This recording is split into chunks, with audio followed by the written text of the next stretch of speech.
voltando para os Estados Unidos, o que eles vão fazer? A CIA, apesar de toda aquela repressão que ela vai mandar contra os Pantera Negra, contra os movimentos marxistas e também contra essas igrejas protestantes, ela precisa criar uma antítese a isso. Porra, ela tem o American Way of Life, mas o American Way of Life não está entrando ali. Como é que tu resolve isso? Chama Jesus e aí bota Jesus na parada. E aí você vai criar as igrejas neopentecostais como uma dissidência das igrejas protestantes, não mais para discutir sentimento coletivo, mas a partir da teologia ou teoria da prosperidade. Eles vão criar a teoria da prosperidade. O que é essa teoria da prosperidade? Reza, ora, vira um militante da igreja, não contesta, aceita que a tua vida vai melhorar. O que a tua vida vai melhorar? Tu vai ganhar dinheiro, tu vai ter acesso a bens de consumo. Você pode ver que essas igrejas se caracterizam pelo testemunho do cara. Agora meu carro é esse, eu comprei a casa tal, eu viajei para lugar tal. No outro dia eu estava vendo, que às vezes eu vejo, né? Eu tenho que ver como é que essa turma se porta. Eu como pesquisador, tenho que fazer um survey. E eu estou vendo o cara dizendo que ele agora tinha um Land Rover. Aí ele mostrava a chave do Land Rover na televisão. Chave do Land Rover. Está lá estacionado meu Land Rover. Ou seja, venceu naquela questão do ter, não do ser.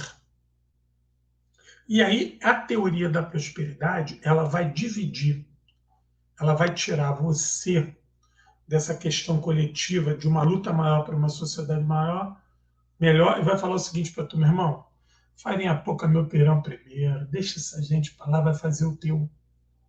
Vai fazer o teu. Vai fazer o teu. Cuide só do teu. Vai cuidar da tua vida, vai estudar, vai trabalhar, vai ser um bom cristão. Não se mete nessas coisas. Respeita o governo. Essa gente é comunista, é ateu, é gaysista, é aborteira. Sai disso. Isso aí não tem nada a ver com a gente. Eles vão criar um estereótipo, um padrão do bom cristão, e esse bom cristão vai se incutir a palavra conservador. Essa palavra conservadora ganha força nos Estados Unidos a partir dos anos 50, porque ela vai ser a antítese a todo aquele movimento de liberação sexual, cultural, ideológico, que eles vão experimentar no pós-guerra e que vai refletir na Guerra do Vietnã. Vai refletir na Guerra do Vietnã. E a Guerra do Vietnã, um dia eu vou fazer uma live aqui para falar sobre a Guerra do Vietnã. Eu estudei muito a Guerra do Vietnã. Eu sei de coisas da Guerra do Vietnã seríssimas, independente da questão da guerra, a questão ideológica. Mas vou falar da guerra também. Conheço muita coisa da Guerra do Vietnã interessantíssima. Então, esse movimento protestante, ele vai ganhar um espaço. Não sei se vocês sabem, lá nos Estados Unidos, tem uma coisa que é democrática, os veículos de comunicação. Lá tem muita rádio e muita TV local. Entendeu? E lá, nego, vende espaço. Tu é fodido, tu tem um armarinho, tu tem um espaço lá, pelo menos tinha, né? Tu podia anunciar o armarinho do São José da Esquina, padaria do Sobrado. Isso eles popularizaram essa coisa, né? Para além das grandes redes, CBS, Fox News, CNN vem agora, né? Mas as grandes redes, elas eram nacionais, mas você tinha muita rede local. E essas redes locais, elas eram ocupadas. Essa questão das igrejas protestantes, de você ter aqueles corais negros, porra, aquela voz maravilhosa, aquilo ali era um momento de reflexão. O cara sofria a semana toda na mão do branco. Pô, mas ele chegava lá na igreja, ele botava a melhor roupa dele, ele cantava, ele comia bem, ele conversava, ele estudava, ele aprendia a ler e escrever, o filho dele era respeitado. Então, isso era um sentimento de coletividade, de contestação daquela sociedade hipócrita, racista, reacionária que os estadunidenses mantinham na década de 60. A CIA vai pegar essa turma e vai criar uma fissura e vai criar o neopentecostal, né? Pentecostes, o Pentateuco, os 5 livros, né? Eu não vou entrar nessa discussão religiosa, porque quem sabe o que é isso aí eu não quero entrar nisso. Estou aqui para falar de política. Esse movimento, ele vai começar a criar igrejas. Primeiro tem aquele movimento quadrangular, né? De contestar aquelas igrejas, aquele dogma católico todo, porque isso é um problema que vai acontecer aqui no Brasil. Tem um momento que a Igreja Católica, apesar da questão histórica nos Estados Unidos, o catolicismo não ser tão forte quanto o protestantismo, por causa da matriz anglicana inglesa, mas o que acontece? As igrejas católicas, todo aquele aparato de muita beleza e todo aqueles rapapéis religiosos, você começa a ter pastores nos Estados Unidos, protestantes, de linha progressista, que vão dar aula em simples apartamentos, em simples prédios, que são quadrangulares. Entendeu? Então, pô, aquilo ali virava uma igreja. Você não precisava mais ter aquela igreja com chapeuzinho, com cruz, com sino. Isso aí é uma coisa, isso é luxo. Você não precisa disso. Você passa a trabalhar um Deus e uma religião cada vez mais próxima da tua realidade. É por isso que o protestantismo não tem essa coisa de padre, porra, careta, padre que não casa. Porra, como é que o padre que nunca casou vai dar encontro de casais? Porra, o cara está querendo matar a mulher quer matar o homem. Aí o padre vai lá e fala, vamos fazer um encontro de casais que vai resolver isso. Pô, mas o padre nunca casou, cara. O padre nunca pagou uma conta. O padre nunca pagou uma conta. O padre é sustentado pela diocese, tem carteira assinada como padre. Tem um monte de gente que vai lá lavar a roupa dele, cuidar dele, nunca trabalhou. Como é que ele vai falar para o casal que está em crise, o que vai fazer? Aí o casal está passando fome, não tem dinheiro, a criança, um monte de criança endemoniada, o caos total em casa, vem o padre, não, calma, pega aqui o sermão da montanha, olha ali o bezerro de ouro, calma, meu caralho, mas é casa um conflito. A porta não abre, a janela não fecha. Aí não dá, não tem jeito. Então, tira o padre. O padre continua com essa questão do celibato. Isso é um dogma da Igreja Católica, obviamente, há de se respeitar. Porém, os protestantes vão falar que não, para com isso. O cara casa, tem filho, e vai tocar a vida dele. Isso é um ponto positivo do protestantismo, que aproxima o protestantismo da realidade. Entendeu? Outra coisa, até a década de 60, muito das igrejas católicas celebrava a missa em latim, padre de costa, porra, aí não fode, aí não dá. Eu vou contar para vocês, eu não fiz primeira comunhão. Mas por que eu não fiz a primeira comunhão? Eu já estava com as minhas cabeças endemoniadas pelo marxismo mesmo, mas a minha mãe falou, não, vai fazer a primeira comunhão, foi a primeira comunhão. Aí eu fui muito jovem na igreja que tinha lá no bairro onde eu morava, no bairro de Braz de Pina, na zona norte do Rio de Janeiro. Cheguei lá, a igreja, aquela questão de obra de igreja, que não acabava. A igreja, a vida toda em obra. Então, a missa era realizada num local onde pingava, tudo molhado, o chão era de terra batida, mas a igreja era gigante, era Santa Edvige, o nome da igreja. Quem é do Rio de Janeiro, bota lá, Santa Edvige, Braz de Pina, vai saber a igreja. Agora eles já terminaram. Aí o que aconteceu? Mas isso eu tinha 12 para 13 anos, tenho 48 ou quantos anos? Tenho quase 50 anos. Aí o que acontece? Fui lá, um dia eu cheguei lá, mas estava chovendo muito, eu de guarda-chuva, aquele livrinho que ele dava, a minha avó foi lá, coitada, me matriculou, falou, você vai fazer primeira comunhão. Eu não queria ir, né? Eu estava com a cabeça em outro canto, eu estava querendo saber de foice e martelo, eu queria saber de cruz. Porra. Eu estava em outro patamar, tá? Que nem o Flamengo. Aí, um domingo, já tinha que acordar cedo domingo, porra, é sacanagem, chovendo. O frio foi o gordinho com o chapéu dele, e a igreja não era muito perto da minha casa, não. Todo molhado. Todo molhado. Chego lá na igreja um pouco atrasado, por quê? Por causa da chuva. Quando eu entro, olha, tu imagina, uma criança de 12 para 13 anos, entra numa missa, a missa lotada. Porra, de repente, quando eu entro com meu chapeuzinho cheio de goteira ainda, o padre para a missa para me dar um esporro.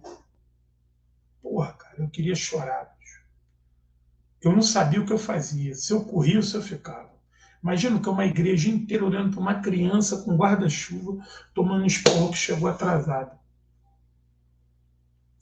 Porra, eu me encolhi lá no canto do banco, porque primeiro tu assistia a missa, depois tu ia para essa porra dessa escolinha dominical para aprender esse negócio de São Pedro e São Paulo. Aí eu desarmei o guarda-chuva, fiquei ali, sabe, me deu vontade de chorar sozinho, me senti sozinho ali. E aí fui para lá, para a escolinha, né, já não estava no clima. Só dar uma ideia para vocês, o padre dessa igreja, o padre bebia, fumava, jogava e tinha passarinho na gaiola. Depois, depois de velho, assim, não, com 18, 19 anos, eu passei uma vez, esculhambei esse padre. O padre bebia, repito, bebia, fumava, jogava e tinha passarinho na gaiola. Eu tenho ódio de passarinho na gaiola do cara. Aí o que que acontece? Era esse o padre que me deu esporro.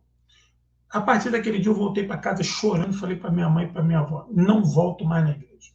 Mas pelo amor de Deus, não volto, não volto. Aí, depois de velho, eu brincava com a minha avó, coitada. A minha avó quase morria do coração. Eu dizia que tinha escrito uma carta para o Vaticano pedindo para ser excomungado e para cancelar o meu batismo. A minha avó, para de falar bobagem, não fala isso. Não tinha internet. Eu falava, avó, já mandei a carta, hein? Quando a carta chegar, eu vou cancelar esse meu batismo. Aí minha mãe e minha avó falaram, meu Deus, está maluco. Ela dizia que estava possuído pelo demônio. Isso é outra coisa que o neopentecostal vai trabalhar. O eu e o eles, o bom e o mal. Essa eterna luta contra o demônio. Se você tem um comportamento atípico ou diferente do dogma, você está com o demônio. Então você é o mal. Com o demônio não se conversa, o demônio se combate. O que nós falamos? Com fascismo não se conversa, fascismo se combate.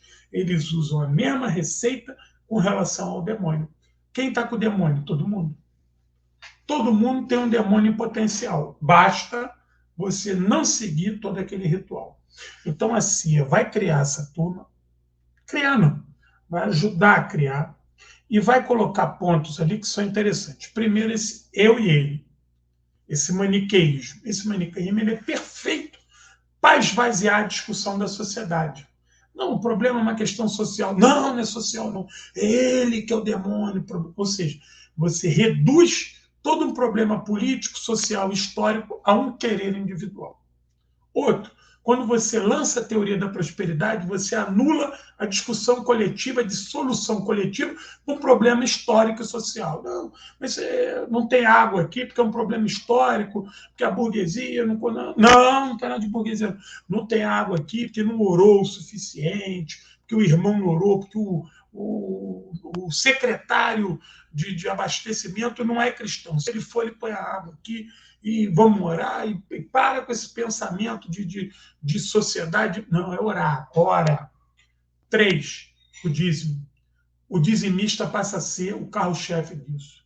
O que você faz? Tu pega o dizimista e fala para ele, eu estou compromisso com a igreja. O tesouro de um homem está onde está seu coração. Já ouviram isso? É exatamente isso. Então o coração dele está na igreja, então ele vai botar tudo ali. Só que o pastor vai despontar financeiramente. É até covardia da minha parte falar que o pastor vai despontar, porque o que a gente tem de pequenas igrejas com pastor numa dureza danada é muito grande. Mas eu estou falando desses magnatas aí. Valdomiro, Malafaia, Macedo, esses R.R. Soares, aquele tal de Pôncio, esses 7-1 aí, que para mim é 7-1, é estelionatário. Para mim é estelionatário da fé. O que acontece? Mas você tem muito pastor sério, pessoas que acreditam ali no seu ministério, que levam uma palavra de fé e esperança, aquela igrejinha humilde, que o cara, tu vai ver o pastor tá lá pintando aquela porra, chega num carro velho, e porra, tem a maior preocupação de enfeitar a igreja e transformar a igreja num local aprazível para receber o seu rebanho. Isso é sério. Isso é sério. A gente pode contestar depois o caminho ideológico que ele escolhe. Mas isso é sério. Isso tem que ser respeitado. Entendeu? Isso tem que ser respeitado. O problema é que essa carga ideológica individual e pró-capital, ou seja, esquece tudo, faz o teu papel, vai estudar, vai trabalhar, vai vir para a igreja e vai ser conservador. Isso é uma ordem para que você esqueça a sociedade ao seu redor. Você simplesmente vai pautar a sua vida a despeito da sociedade. Farinha pouca, meu pirão primeiro. Se for dos outros, vou cuidar da minha vida.